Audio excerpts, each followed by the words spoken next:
आपको क्या लगता है, अगर आपको कोई नया स्किल सीखना है, चाहे वो कोडिंग हो, बिजनेस हो या कोई स्पोर्ट, तो आपको हर बार जीरो से शुरू करना पड़ेगा?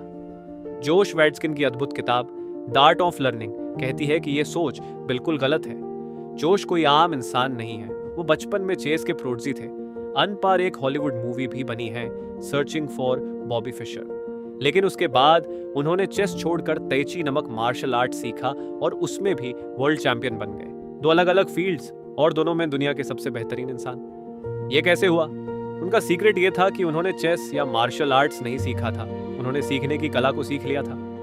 उनका मानना है कि एक बार अगर आप मास्टर बनने का प्रोसेस समझ जाओ तो आप दुनिया का कोई भी स्किल 10 गुना तेजी से सीख सकते हो।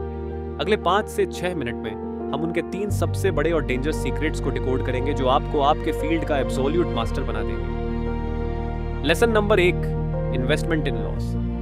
हमारा सबसे बड़ा दुश्मन हमारा ईगो है। जब हम कोई नया काम शुरू करते हैं तो हम चाहते हैं कि हम पहले दिन से ही जीतें, अच्छे दिखें और कोई हमारी गलती ना निकाले। लेकिन जोश कहते हैं कि अगर आपको किसी भी फील्ड में सबसे आगे निकालना है तो आपको लुक स्टूपिड होने के लिए तैयार रहना होगा। आपको जानबूझकर उन लोगों के साथ प्रैक्टिस करनी होगी जो आपसे बहुत बेहतर हैं, ताकि आप बार बार हारो। इसको कहते हैं अपनी हार में इन्वेस्ट करना।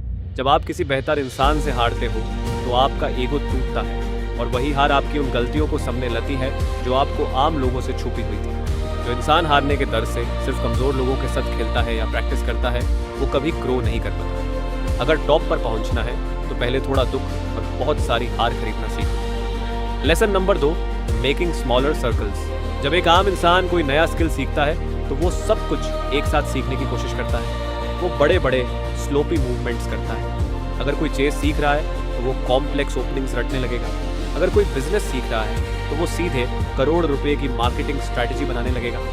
जोश इसके बिल्कुल खिलाफ है। जब उन्होंने चेस सीखा तो उनके मेंटर ने उन्हें पूरे बोर्ड के साथ नहीं सिखाया। उन्होंने पूरा बोर्ड खाली कर दिया और सिर्फ 2 पीसेस रखे, एक किंग और एक पॉन।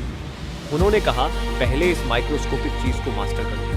जब आप किसी स्किल के एक सबसे छोटे हिस्से को पकड़कर उसे इतनी बार करते हो कि वो आपके सबकॉन्शियस में बैठ जाए, तब आप उस सर्कल को छोटा करते जा रहे हो। एक मास्टर का हर मूवमेंट इतना छोटा और इंटरनल होता है कि बाहर वाले को दिखता भी नहीं और उसकी पावर सबसे ज्यादा होती है। डेप्थ ओवर ब्रेड्थ, यानी ऊपर ऊपर से सब सीखने से अच्छा है एक चीज की इतनी गहराई में जो जहां कोई और ना पहुंच सके।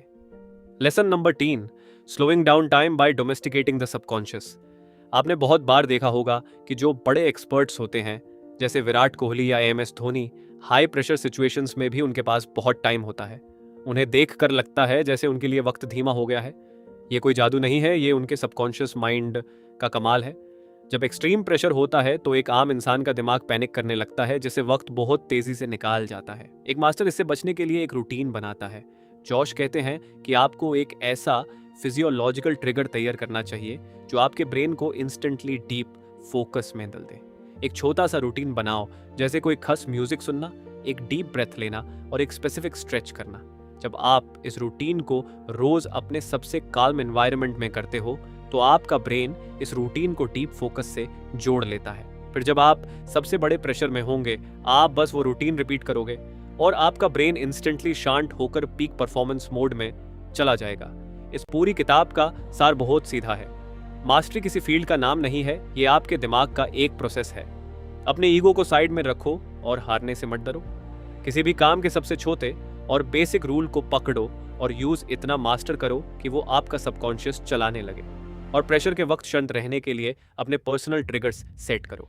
आप इस वक्त कौन सा नया स्किल सीख रहे हो और क्या आप उसके बेसिक्स को मास्टर कर रहे हो या सीधे बड़ी स्ट्रैटेजी पर कूद रहे हो? कमेंट करके जरूर बताओ। अगर ऐसी ही एलीट माइंडसेट्स और बुक समरीज चाहिए तो सब्सक्राइब जरूर करना। आपका पोटेंशियल अनलिमिटेड है, बस सीखने का तरीका पढ़ लो। मिलते हैं अगले वीडियो में।